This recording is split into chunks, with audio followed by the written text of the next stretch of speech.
What are you doing, oceans? I usually don't get tied down to a single decision, but oceans? Let's see if you have what it takes. With the water-raging debate of which one is the greatest body of water, it's always compared to lakes versus oceans. Last time I was on the side of the Great Lakes, but plot twist, I was a double agent the whole time, and now I'm on the side of oceans, and I'm gonna tell you exactly why. Oceans are amazing. Lakes, you never stood a chance. Welcome to my channel where I take on different challenges and adventures. I'll tell you my personal thoughts and experiences, and hopefully that encourages you to take on adventures yourself. Now, if that sounds like a little bit of peanut butter for your jelly, maybe consider liking and subscribing, but let's get into why oceans are amazing. You're going down. Now, which lakes and oceans am I talking about? If you saw my last video, I defended the Great Lakes versus the oceans. And I was comparing the Great Lakes of where I grew up, mostly Lake Ontario, compared to the Pacific Ocean. But this time, when you compare all oceans to all lakes, the side definitely shifts to a certain salty side of this debate. Oceans just have something that lakes do not, especially when you're comparing it to all oceans versus all lakes. If the People's Court will have me, here are my points of why the oceans are better than lakes. Let's talk about that sweet, sweet water, the thing that makes up the bodies of water in the first place. When you compare it to all lakes, so many of them have that muggy bottom. It's almost like quicksand, and when you step in the bottom, either the mud goes everywhere or you sink down into it. You might not have a solid bottom. You might have a bunch of those weeds and those plants that grow up all the way almost to the top of the lakes. And a lot of times you'll have a lot of those lily pads or foam or a lot of things on the surface of those lakes, preventing you being able to enjoy the body of water in the first place. The oceans don't have that issue. They either have the sandy bottom or they have rocks and wildlife. You can enjoy the top of the ocean as much as you do the bottom, and there's more things to do on the top. Speaking about that water, I'm not a scientist. I don't know exactly how this works, but the oceans do get warmer. If someone knows that, if you could please let me know. I love learning, and I could just Google search it, but I want to hear it from you. You know who you are. If the weather is not perfect, maybe the sun is not out, or you want to enjoy the ocean while the summer is coming to an end. Bye, summer. You can still enjoy it because the ocean stays warmer longer. I'm not a scientist. Regardless of how many times you break into a laboratory, it doesn't really matter. Studies have shown that vitamins, minerals, and the amino acids inside the seawater is actually really good for your antibiotics, which means you can actually be a healthier person from going swimming in the oceans. And yes, you get the salt water of the ocean, but it only tastes disgusting the first time you go in. And why are you going in the water to drink it in the first place? You're not there to drink it. So the salt water doesn't really matter that much. And your experience of the water is different every time because the oceans have the tides. No Tide Pods. I mean, they do have the garbage island. It's a serious problem, please recycle. Because the tides change, your experience is always a little bit different. Lakes, they've got their level, they've got their water, and that's it. Consistent, but that's all you're getting. The fact that you can have a low tide or a high tide will change your experience. You could be going for cliff diving, rock climbing, sailing. Any experience will be a little bit different each time you go simply because of the tides. Even just making sandcastles where the tides are changes. Being at an ocean is better for your mental health. There's something about the rhythm of the waves hitting the shore, the endless horizon as you gaze above the ocean. The scale and the mass of everything around you puts you into perspective. It literally opens up your mind. You know, because of that scale, if you've been to an ocean, there's definitely a feeling of grandeur, and you feel better just spending a day at the ocean.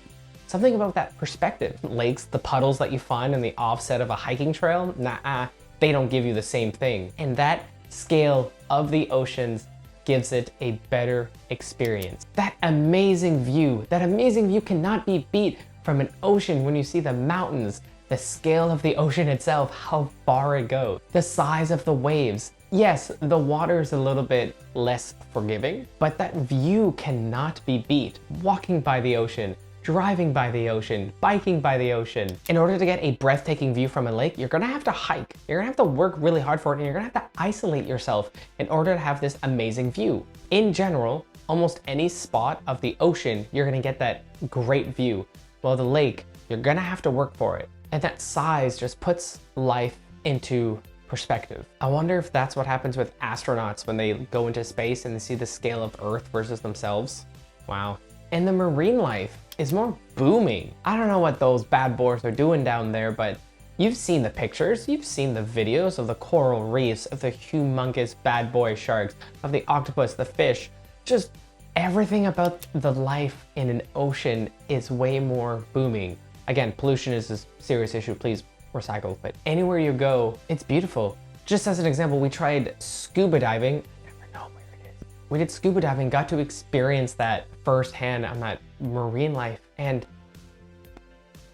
it's alive. Lakes, you'll get the small fish and maybe you'll get frogs and mosquitoes. Not really the same. That adventure I was talking about, it is just way more exciting on an ocean. Because the scale is so big, that exploration feels way more exciting. You feel like a traveler about to experience the mystery of the world. Imagine just sailing on that ocean. You feel like the past explorers that went on the ocean and went to go explore the world. And the amazing water sports and adventures that oceans give you versus those stinky little puddles called lakes. All those extreme sports are way better on the ocean because of the scale, because of the power. Some of these things you can't do on every single lake. You can only do them on the ocean. And if you can learn them on the lake, if you want to step it up and get to experience the real extreme version of it, what it's meant to be, something just as going paddleboarding or sailing, when you go to experience the scale of the ocean, you feel like you're discovering the world. It's either the lake is limited or that lake is gonna lead to the ocean anyways, to the next bigger adventure. Whether you're exploring the top of the water or inside the depths of the oceans,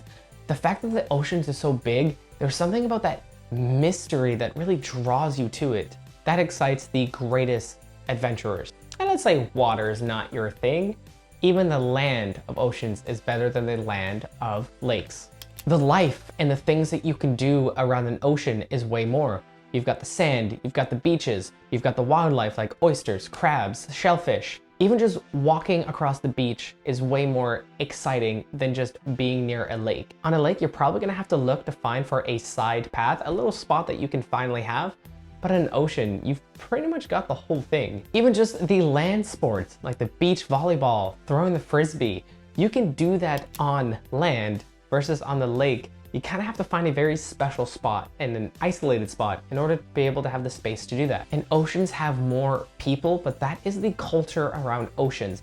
That culture is about community. There's a type of people that spend time around oceans. It's gonna be about adventure, about fun, about playing. There's a type of people that enjoy and live and want to be around oceans. While on lakes, it's more about being isolated, about finding this special gem out in the world. That's why on these oceans, you can join these groups that are playing beach volleyball. You can join these adventurers or explorers that are going out and discovering the world, because that's who they are. And with that community comes the ocean towns. There's so many things to do around the oceans. You've got the water, you've got the land, and just outside the land, you have festivals, you have restaurants, you have games, you have sellers, you have parties. Whatever you were looking for, there is probably gonna be something walking distance all the way on the edge of the ocean, because an ocean town brings that there. A lake is about isolation, an ocean is about things, about stuff, it's about people. Not convinced yet? Here's just a miscellaneous list of things I'm just gonna shoot out of why oceans are better than lakes. There are better movies and TV shows that have to do with oceans or that oceans are in. There are songs that are better, bedtime stories, myths, and legends that have to do with oceans. Oceans supply half of the oxygen around the world, so when you breathe in, a lot of it has to do, and say thank you to the ocean. Thanks, ocean. And the ocean is the reason why we discovered the rest of the world. Do you agree with these points so far? Am I missing something that really separates oceans and lakes? If not, here are my final thoughts between this debate of oceans versus lakes. You've seen the last video. I, myself, prefer lakes over oceans. You know that my opinion is I prefer the Great Lakes over oceans. The Great Lakes of Lake Ontario versus the Pacific Ocean here in Vancouver, BC. I talk about the points why and everything like that. But when you compare it to all lakes versus all oceans, oceans do have that benefit. I haven't seen all oceans, I haven't seen all the lakes, so this is based off personal opinion and personal experience. You might have a completely different opinion and a completely different experience. Doesn't make it wrong, even though there's a right answer. Different doesn't mean bad. I love oceans, I love lakes, but you have to understand that there are pros and cons to both, and you can't love something if you can't accept their flaws. My girlfriend loves oceans. She's from the oceans growing up in Brazil, and I haven't gotten to experience those yet, and she didn't get to experience the Great Lakes. And I'm excited that we get to share that experience together. I get to bring the best out of the Great Lakes. She gets to bring the best out of oceans. We're all biased, and that's okay. If you want to save money and find adventures, I have links in the description about Groupon and Airbnb, which is what I use all the time. But that is my experience. What do you think? Where do you stand on lakes versus oceans? Is there a difference if a Great Lakes versus oceans? Are one of you going to bring up the sea as one of the options? We'll see. Got him. Let me know down below, and I will see you at the next adventure.